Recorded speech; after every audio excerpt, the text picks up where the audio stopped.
कहानी घर घर की। सुबह 10 बजे तक सोने वाली और बार बार उठाने पर भी थोड़ी देर और सोने दो ना कहने वाली शालिनी आज भोर को 6 बजे ही उठ गई थी। इतना ही नहीं, उसने सबके लिए चाय बनाई, पेपर लेकर आई, बगीचे में पानी दिया और पापा को सुबह मॉर्निंग वॉक के लिए भी उठाया। सभी लोग शालिनी को बड़ा आश्चर्य से देख रहे थे। सभी का एक ही सवाल था, शालिनी तुम ये क्या कर रही हो? शालिनी ने धीरे से जवाब दिया, 3 महीने हो गए मेरी शादी तय हुए। वहाँ पर कौन होगा मेरे आगे पीछे घूमने वाला? वहाँ तो सब मुझे ही करना होगा। बस इसीलिए आज से शुरू कर दिया। घर की बेटी को इतना समझदार होते हुए देख सबको खुशी हो रही थी और साथ साथ बुरा भी लग रहा था।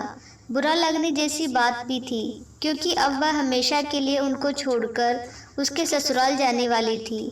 एक और महीना बीत गया और आखिरकार शालिनी की शादी हो गई। वह अपने ससुराल आ गई। सुबह समय पर जाग पाएगी या नहीं, इसी विचार में वह रात भर सो ही नहीं पाई। सुबह होते ही उसने नहाया और पूजा की और खाना बनाने की तैयारी करने लगी।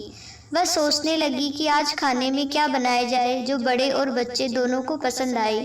तभी पीछे से एक मीठी आवाज आई। शालिनी ने पीछे मुड़कर देखा तो उसकी सासू माँ थी।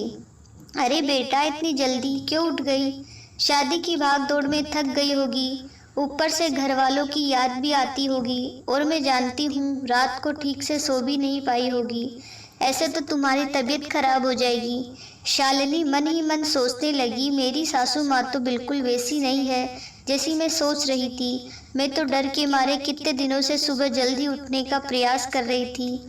यहाँ तो परिस्थिति बिल्कुल अलग है। शालिनी ने कुछ काम खत्म ही किया था कि तभी सासू माँ ने आवाज दी, बेटा इधर आओ, देखो तो सही मैं क्या बना रही हूँ। मटर पनीर पराठा और गाजर का हलवा। अरे वाह, यह तो सभी मेरी फेवरेट डिश है। शालिनी बोली। उसे तो कुछ समझ में नहीं आ रहा था। उसे लग रहा था जैसे यह सब सपना है। शालिनी को एहसास हुआ कि यह सपना नहीं, सच है। सासू माँ ने कुछ कहा, शालिनी सुन नहीं पाई। वो थोड़ी डर गई। उसने डरा हुआ देखकर सासू माँ ने कहा, शालिनी जरा इधर तो आओ, यहाँ तो बैठो, मेरी बात ध्यान से सुनो और समझो। शादी मतलब लड़की की परीक्षा नहीं होती। तुम्हारी शादी सिर्फ मेरे लड़के से नहीं हुई है। जितनी जिम्मेदारी उसकी तुम्हें खुश रखने की है, उतनी ही हम सबकी भी है। हमने तुम्हें घर सिर्फ काम करने के लिए नहीं लाया। तुम्हें क्या क्या आता है या तुम हमारे लिए क्या कर सकती हो, यह सब देखने के लिए तो बिल्कुल नहीं। और हम तुम्हारी आज़ादी भी तुमसे नहीं छीनेंगे। अगर अपनी बात करूँ तो मुझे सिर्फ एक अच्छी फ्रेंड चाहिए थी। मैं बिल्कुल नहीं मानती कि बहू ने सुबह सुबह जल्दी उठकर पूजा पाठ करना चाहिए, और मैं ये भी नहीं मानती कि बहू को बहुत अच्छा खाना पकाना आना चाहिए। शादी का मतलब तुम्हारे सपनों का बलिदान बिल्कुल भी नहीं हो सकता। बल्कि मैं तो कहूँगी कि शादी का मतलब तुम्हारे सपनों को और ज़्यादा ऊंची उड़ान देना होना चाहिए। हम सब हमेशा तुम्हारे साथ हैं, हर दिन हर पल। शालिनी की शादी को अब 10 साल बीत चुके थे।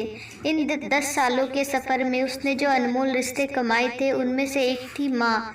जी हाँ, वही सासू माँ जो अब उसकी माँ बन चुकी थी। शालिनी ने अपने जीवन में काफ़ी उतार चढ़ाव देखे थे, लेकिन उसके मन में ये एक सोच बहुत पक्की बैठ चुकी थी कि जब भी उसके लड़के की शादी होगी और वह घर में बहू लाएगा, तो वह भी अपनी सासू माँ की तरह ही अपनी बहू के साथ व्यवहार करेगी। टीवी सीरियल में सास बहू को दिखाया जाता है, वही वास्तविकता है। ऐसा बिल्कुल नहीं है।